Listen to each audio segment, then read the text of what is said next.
حضرت انس بن مالک حدیث کے راوی ہیں رضی اللہ تعالیٰ عنہ، یہاں بھی فرمایا یہ عین قبولیت کا ٹائم ہے، اب اللہ سے عافیت مانگ لو، اس کی پناہ۔ ہم دعاؤں میں بھی محدود ہو جاتے ہیں۔ رب دا طالب کوئی نہ ملیا، جو ملیا طالب زردہ ہو، دعاؤں میں بھی حد بندی۔ بعض اوقات بچے بھی تربیت کرتے ہیں نا، ایک مولانا ہے، ان کا خیال ہے کہ انہوں نے مجھ سے کچھ پڑھا ہے، تو کبھی کبھی استاد جی کہہ دیتے ہیں، بہت پرانی بات ہے، انہوں نے مجھے فون کیا کہ اگر آپ کبھی تشریف لائیں، تو میں نے کہا پتر دعا مانگ اللہ کو چھوٹی جی گڈی دے وے۔ تو اس بچے نے میری بڑی تربیت کی، کہنے لگا استاد جی اللہ کو لو منگنی ہے تو وڈی ساری منگو، آپ نے محدود کیوں کیا کہ بھئی یہ چھوٹی سی اللہ گاڑی کیوں اللہ چھوٹی دے، رب دے تو بڑی دے اور رحمت سے دے، اللہ سے مانگنی ہے نا جی۔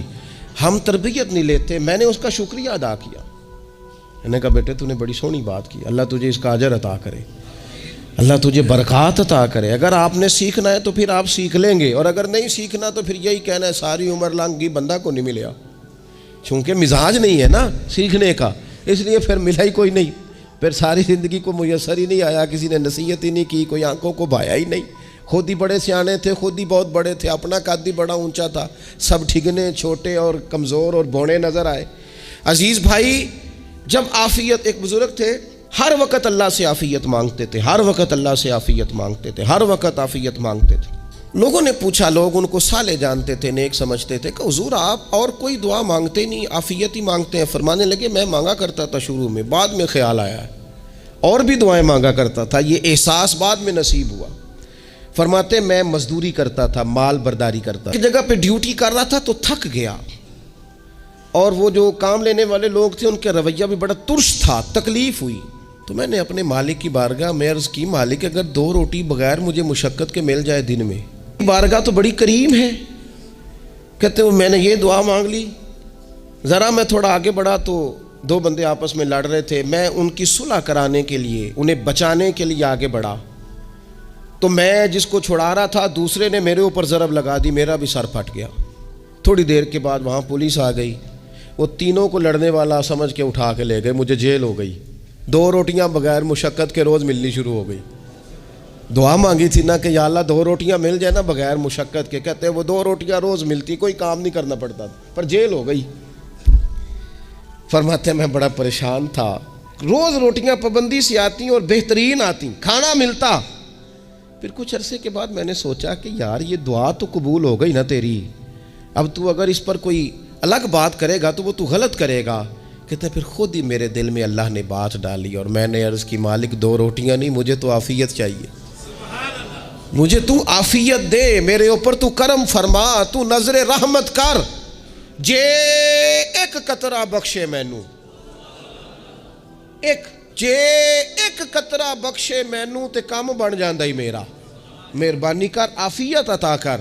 فرماتے پھر خدا نے کرم کیا، کہاں سے اسباب بنے میرے جیل سے چھوٹنے کے، کون کون میرے ضمانتی بنے اللہ ہی جانتا ہے۔ فرماتے ہیں دروازے بھی کھل گئے، رزق بھی ملتا ہے، صحت بھی میسر ہے، سجدہ بھی کر لیتا ہوں، سویرے تلاوت بھی کرتا ہوں، شام کو مدینے والے کی بارگاہ میں رج کے درود و سلام بھی عرض کرتا ہوں، میں ممکن ہوتا ہے تو کسی غریب کی داد رسی بھی کرتا ہوں۔ اب سمجھ آئی ہے، ربنا آتنا فی الدنیا حسنۃ وفی الآخرۃ حسنۃ وقنا عذاب النار۔ اب سمجھ آئی ہے رب سے جب بھی مانگنا ہے عافیت ہی مانگنی ہے، اس سے کرم مانگنا۔ ہم نے محدود دعائیں رکھی ہوئی ہیں، محدود، وہ جی فلانا کام میرا ہو جائے تو بھئی وہ ایک ہو گیا، اس کے بعد پھر نئی ٹینشن بن جائے گی، نہیں میں جی بچوں کی شادی کر لوں جی پھر میں فارغ ہوں۔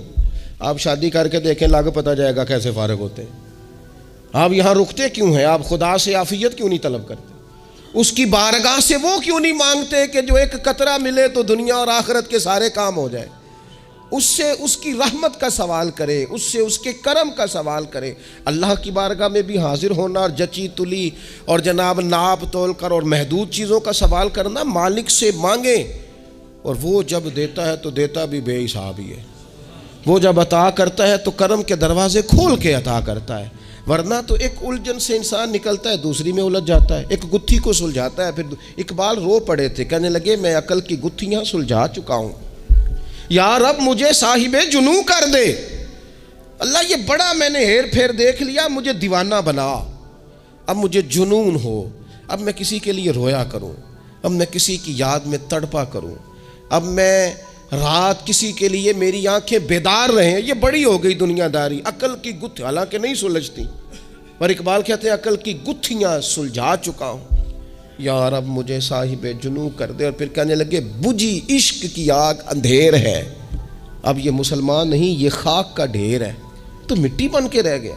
کیا کہاں اپنی ساری توجہات کا قبلہ کس چیز کو میرے عزیزو؟ اللہ سے عافیت۔ نبی پاک علیہ الصلوۃ والسلام نے ایک شخص سے پوچھا کیا دعا مانگ رہے ہو؟ تو اس نے کہا یا رسول اللہ میں اللہ کی بارگاہ میں صبر کا سوال کر رہا ہوں۔ تو حضور فرمانے لگے صبر تو مصیبت پر ہوتا ہے۔ یا رسول اللہ پھر کیا مانگوں؟ آپ ان جملوں اور لفظوں کی گہرائی کو سمجھیں، صبر کے لیے تو پہلے مصیبت آئے گی، پھر صبر آئے گا۔ تو یا رسول اللہ کیا مانگوں؟ فرمایا تو رب سے عافیت مانگ۔ مانا کیا ہے؟ مصیبت آئے کیوں؟ اللہ تجھے اپنی حفاظت کے حصار میں لے لے، وہ وقت ہی کیوں آئے کہ جب تیری طبیعت الجھ جائے، جب تو پریشان ہو جائے، جب تو تو اللہ سے عافیت مانگنا۔ جب تو عافیت مانگے گا تو اگر کبھی مشکل آئے گی بھی نا، تو خدا پھر اپنے فضل سے مشکل سے نکلنے میں رستہ بھی بڑی جلدی عطا فرمائے گا اور تیرے اوپر فضل فرمائے گا۔ اگر عافیت، یہ جو ہم نبی پاک کی امت ہے نا، تو یہ ہمارے گرد اللہ کے فضل اور اس کی رحمت کا حصار ہے، یہ حصار ہے ہمارے گرد۔ وہ درویش نے کہا تھا نا کہ کروں شکر کتنا اور کروں فخر کتنا کہ تیرے کرم نے مجھے فائز المرام کیا، دیکھو بنا کے سید عالم کا امتی مجھ کو گناہ سے پہلے ہی بخشش کا انتظام کیا۔ ابھی میں نے غلطی کی نہیں، لیکن مجھے حضور کا غلام بنا دیا، بخشش کا بندوبست پہلے ہو گیا۔ اپنے مالک سے بیمار بھی اس سے عافیت مانگیں، مقروض بھی اس سے عافیت مانگیں، بے اولاد بھی اس سے عافیت ہی مانگیں، صاحب اولاد بھی اس سے عافیت ہی مانگیں، جو دولت کے حصول کے رزق حلال کے خواہش مند ہیں وہ بھی اس سے عافیت مانگیں، اور جن کی جھولی اس نے بھر دی ہے وہ بھی اپنے رب سے عافیت ہی مانگیں۔ مالک سے جب سوال کریں، ایک بزرگ تھے انہوں نے تو اپنی انگوٹھی میں لکھوا لیا تھا کہ یا اللہ مجھے عافیت عطا فرما، مگر جب بھی دیکھتا ہوں یاد آ جاتا ہے کہ اللہ سے عافیت مانگنی۔ اپنے مالک کی بارگاہ کے اندر دیکھو، میں نے دیکھا ہے وہ کسی نے کہا تھا کہ تیری خواہش ہے کہ وہ تیری آرزو کرے پوری، اور میری خواہش ہے کہ تیری آرزو بدل جائے۔ کچھ لوگ ایسی خواہشات بھی لے کے آتے ہیں کہ جو پوری نہ ہو تو بہتر ہوتا ہے، اس لیے آپ کو پتہ ہے موت مانگنا جائز نہیں دین میں۔ مصائب سے گھبرا کر، مشکلات سے گھبرا کر، زندگی کے مد و جزر سے پریشان ہو کر موت کا سوال کرنا جائز نہیں۔ کس طرح جائز ہے؟ ان لفظوں کے ساتھ دعا کر سکتا ہے کہ یا اللہ جب تک میری زندگی بہتر ہے مجھے زندہ رکھ، اور جب میرا دنیا سے جانا بہتر ہے پھر تو مجھے اپنی بارگاہ میں بلا لے۔ یہ بھی کیا ہے؟ یہ بھی عافیت کا سوال ہی ہے کہ یا اللہ رکھ بھی تب تک جب تک رہنا بہتر ہے۔ نبی پاک نے بھی ارذل العمر ہونے سے پناہ مانگی۔ ہمارا یہ مزاج بن گیا ہے کہ ہم اپنے حق میں ایسی چیزوں کا سوال کر رہے ہوتے ہیں جو کئی دفعہ ہمیں مل جائیں تو ہمارا نقصان کریں۔ قرآن حکیم ایک جگہ پہ اللہ کریم نے فرمایا ہے کہ اگر سب لوگوں کو مال دے دوں تو بغاوت کریں، فساد ہو جائے۔ کیا مانا؟ کہ اپنا نقصان کر بیٹھے لوگ۔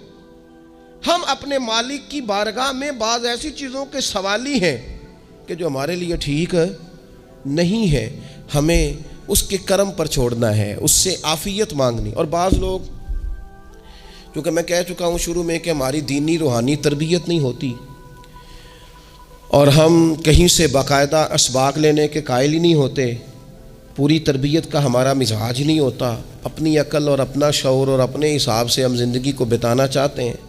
اور یہ جو میرا دور ہے یہ ویسے ہی الجھا ہوا زمانہ ہے، اللہ ماشاء اللہ، پتہ نہیں کوئی کیا بول رہا ہے، کوئی کیا کہہ رہا ہے، ایسے جیسے کوئی میلہ لگا ہوا ہے اور کان پڑی آواز سنائی نہیں دے رہی۔ جس کی دکان پر کوئی گاہک نہیں وہ بھی کہہ رہا ہے لائنیں بنا لو۔ ایسا الجھا ماحول ہے اور ایسی آزمائش ہے کہ لوگ بیچارے پریشان ہیں۔ دیکھیں جب تربیت کے ساتھ انسان آگے بڑھتا ہے نا، ہمارے پاس مقتدا ہے اللہ رسول کا کلام، ہمارا پیشوا ہے رب رسول کا فرمان، جب ہم کتاب و سنت کی روشنی میں آگے بڑھتے ہیں تو پھر ہمارے لیے منزل آسان بھی ہوتی ہے اور قریب بھی ہوتی ہے. پھر ہمارے لیے آگے کی طرف سفر کرنا، آگے بڑھ جانا یہ آسان ہوتا ہے. آپ غور کریں، جو لوگ دنیا میں کامیاب رہے، بھلا کس طرح کامیاب رہے؟ وہ اس طرح کامیاب رہے کہ انہوں نے نا اپنے رب سے عافیت مانگی. اللہ تعالیٰ نے خود بخود ان کے لیے رستے بنائے. آپ تاریخ پڑھیں گے بعض لوگوں کی تو لگ نہیں رہا تھا کہ وہ اتنی کامیابی حاصل کریں گے. دیکھ لیں آپ، حضرت غوث اعظم جیلانی رضی اللہ تعالیٰ عنہ بغداد شریف تشریف لاتے ہیں تو ان کی کیفیت یہ ہے کہ پتے کھا کے گزارا کرنا پڑتا ہے. یعنی پیچھے کوئی ایسا بیک گراؤنڈ کسی کا بنایا ہوا ادارہ، کوئی بڑی خانقاہ، کوئی بڑے لمبے چوڑے والد صاحب کے مریدین، کوئی بڑا لمبا سلسلہ نہیں مل رہا. ان کو بظاہر پتے کھا کے گزارا کرنا پڑتا ہے، لیکن چونکہ وہ نکلے ہیں اللہ کی مدد کے ساتھ. انہیں اللہ نے تائید دی ہے، فضل فرمایا ہے، تو نتیجہ یہ نکلا ہے کہ 70 ہزار بندہ ایک ایک وقت میں تربیت لینے کے لیے ان کے سامنے موجود ہے. یہ اللہ نے اسباب بنائے ہیں، کیونکہ جب رب عافیت عطا کرتا ہے تو پھر اللہ اسباب بھی پیدا فرماتا ہے.